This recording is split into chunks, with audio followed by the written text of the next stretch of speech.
తిరుగుడు కానీ తర్వాత కాంగ్రెస్.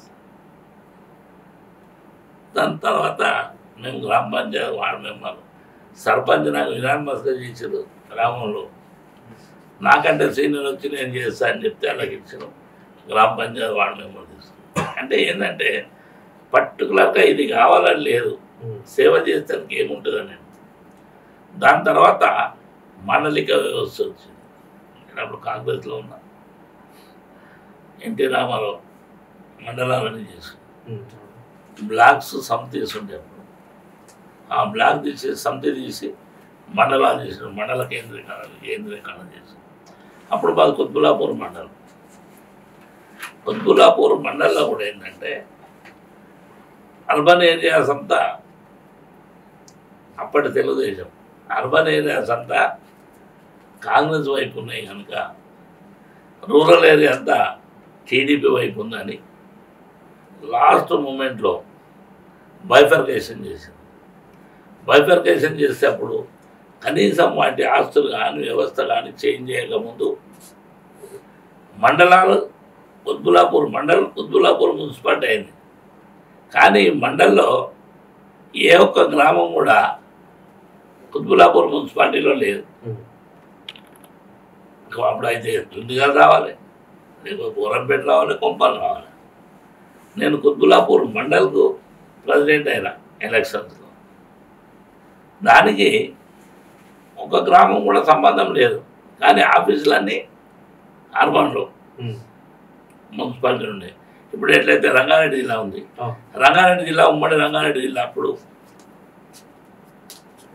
హైదరాబాద్ రూరల్ జిల్లా, హైదరాబాద్ పట్టణం. చెన్నారెడ్డి గారు అప్పుడు సీఎం అయిన తర్వాత విజయనగరం, విశాఖపట్నం, శ్రీకాకుళం ఇవి బైఫర్కేషన్ అయినప్పుడు ఆ రెండింటితో పాటు రంగారెడ్డి జిల్లా చేయాలని ఆయన తపన. ఎందుకంటే కొండా వెంకట రంగారెడ్డి వాళ్ళ తాలూకా ఆయన ఏం చేసినప్పుడు ఇమ్మీడియట్గా రంగారెడ్డిని చేసిండు. ఎట్లా చేయాలి, వీటి ఆస్తులు పంపకాలు ఇట్లా అదేం లేదు. హైదరాబాద్ మున్సిపాలిటీని హైదరాబాద్ జిల్లా చేసిండు, హైదరాబాద్ రూరల్ జిల్లాని అంతా రంగారెడ్డి జిల్లా చేసిండు. ఫస్ట్ కొండా వెంకట రంగారెడ్డి జిల్లా పెట్టిండు. తర్వాత అందరూ పొలిటికల్గా చాలా అప్పుడు జయపాల్ రెడ్డి వాళ్ళందరూ గోలు పెడితే అప్పుడు రంగారెడ్డి జిల్లా అని చేశారు. అందువల్ల 78, 79, 78లో 79లో రంగారెడ్డి జిల్లా ఏర్పడ్డది. 79, 78లో కొండ వెంకట రంగారెడ్డి జిల్లా ఉండేది. దాని మీద ఆ మండల్కు ఫస్ట్ మండల్ ప్రెసిడెంట్గా డైరెక్ట్ ఎలక్షన్స్ అవి. అప్పుడు ముఖ్యమంత్రి ఎన్టీ రామారావు గారు డైరెక్ట్ ఎలక్షన్స్ పెట్టాడు, ఇండైరెక్ట్ ఎలక్షన్స్ లేదు. ఇండైరెక్ట్ ఎలక్షన్స్లో ఎప్పటికీ ఎలక్షన్స్ దించుడు ఎక్కించుడు ప్రమాదం ఉంటుందని చెప్పి డైరెక్ట్ ఎలక్షన్ చేశాను. ఆ డైరెక్ట్ ఎలక్షన్స్ లోపల నేను కాంగ్రెస్ తరఫున మొత్తం 33 మండలాలు ఉంటే 6 కాంగ్రెస్ గెలిచిన, అందులో నేను ఒకటి. మేడ్చల్లో నేను ఒకనే గెలిచిన కాంగ్రెస్, మీదే అంటే తెలుగుదేశం. ఇట్లా ప్రస్థానం జరిగింది. 5 ఏళ్ళు మంచిగా పనిచేసినాం. తర్వాత నెక్స్ట్ టైం వచ్చే వరకు మళ్ళీ ఎంపీటీసీలు, దెన్ మండల ప్రెసిడెంట్. అప్పుడు నేను మా శిష్యునికి ఇచ్చిన, నేను వెంకటేశ్ అని ఉండే, ఆయనకు నిలబెట్టిన. ఆయన 3 సార్లు మండల ప్రెసిడెంట్. అంటే పొలిటికల్గా మనం రాజకీయంలోకి వచ్చినప్పుడు మండల ప్రెసిడెంట్ నేను ఇండియా కూర్చుంటే అందరు నా దగ్గర రావాలంటే డెవలప్మెంట్ కాదు. మనం అందరి దగ్గర పోవాలి, అందరు ఆఫీసర్లు. మీరు ఇప్పుడు ఎన్నో కీలక మలుపులు తిరిగాయి. స్టార్టింగ్ నుంచి 1975 నుంచి ఆ టైం నుంచి చూసుకున్న ఉమ్మడి రంగారెడ్డి జిల్లా వ్యాప్తంగా, అంటే మీరు కూడా రకరకాల కాంగ్రెస్తో మీరు రాజకీయ రంగ ప్రవేశం చేసి తర్వాత వివిధ పార్టీలు మారి కీలక పదవులన్నీ చేపట్టిన తర్వాత ఉమ్మడి రంగారెడ్డి జిల్లా వ్యాప్తంగా జిల్లా పరిషత్ చైర్మన్గా, ఎమ్మెల్సీగా అభివృద్ధిలో మీ పాత్ర ఏ విధంగా మీరేం చెప్తారు? నేను అనుకుంటే మొన్న న్యూస్లో కూడా చెప్పడం జరిగింది. సరే, నేను మండల ప్రెసిడెంట్ అయినా 5 ఏళ్ళు పనిచేసిన తర్వాత 2001 నుంచి 2006 వరకు జిల్లా పరిషత్ చైర్మన్ అయినా. జిల్లా పరిషత్ చైర్మన్ అయినప్పుడు 5 సంవత్సరాలు ఉమ్మడి రంగారెడ్డి జిల్లా, అంటే అప్పుడు మేడ్చల్ కానీ ఇబ్రాహీంపట్నం కానీ గట్కేసర్ కానీ అదేవిధంగా తాండూరు మరి వికారాబాద్ చేవెళ్ళ ప్రాంతం అంతా ఉమ్మడి రంగారెడ్డి జిల్లా లోపల అప్పుడు అర్బన్ ఏరియా ఉండే, రూరల్ ఏరియా ఉండే. అవును.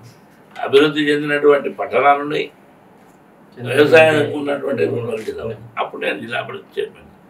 5 సంవత్సరాలు నాకు బాగా సంతృప్తి ఇచ్చింది ఏంటంటే సాధ్యమైనంత వరకు వర్క్ చేయడానికి నాకు ఆస్కారం వచ్చింది.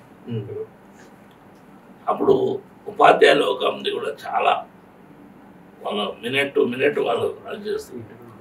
దాంతోపాటు అన్ని జిల్లాల్లో ఎక్కడ కూడా లేని విధంగా తెలంగాణలో కూడా మొట్టమొదటిగా జిల్లా పరిషత్ మేము సక్సెస్గా నడిపించగలిగిన 5 సంవత్సరాలు. అప్పుడు ఈ చెక్ డ్యామ్స్ కానీ, చెక్ డ్యామ్స్ అనేది వాటర్ లెవెల్ మనం ఉండాలని అప్పుడు అన్నాధార తీసినటువంటి మూమెంట్లో చెక్ డ్యామ్స్ కానీ, అదేవిధంగా తక్కువ వర్షపాతం ఉన్నట్టు దగ్గర పొలాలు ఎట్లా పండియాలని ఇవన్నీ రీసెర్చ్. అదేవిధంగా హార్టికల్చర్ కానీ, అగ్రికల్చర్తో పాటు హార్టికల్చర్. ఇప్పుడు ఏదైతే రైతు బంధు ఏదైతే పెట్టినామో, ఎందుకంటే వ్యవసాయదారుడు వ్యవసాయం చేసేటప్పుడు వాళ్ళకి డబ్బులకు అవసరం పడుతుంది, వేరే వేరే అప్పులు చేసుకొని వ్యవసాయం చేయవలసి వస్తుంది.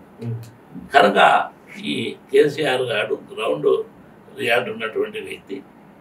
కేసీఆర్ గారు ఏం చేశారంటే తప్పకుండా వ్యవసాయదానికి రైతు బంధు పెడితే ఎకరాకు 10,000 ఇస్తే వాళ్ళకు డబ్బు వేరే దగ్గర తీసుకోకుండా వ్యవసాయం మీద పెడతారు. అప్పుడు మంచి జరుగుతుంది, మంచి స్కీమ్ అది. అప్పట్లో మేమున్నప్పుడు ఏం చేసామంటే ఇదే పొలాల దగ్గర పనిచేసినటువంటి వాళ్ళు, ఇంటికాడ ఉన్నటువంటి పెద్ద మనుషులు, ముసలి వాళ్ళు కూడా వాళ్ళు తోచినంత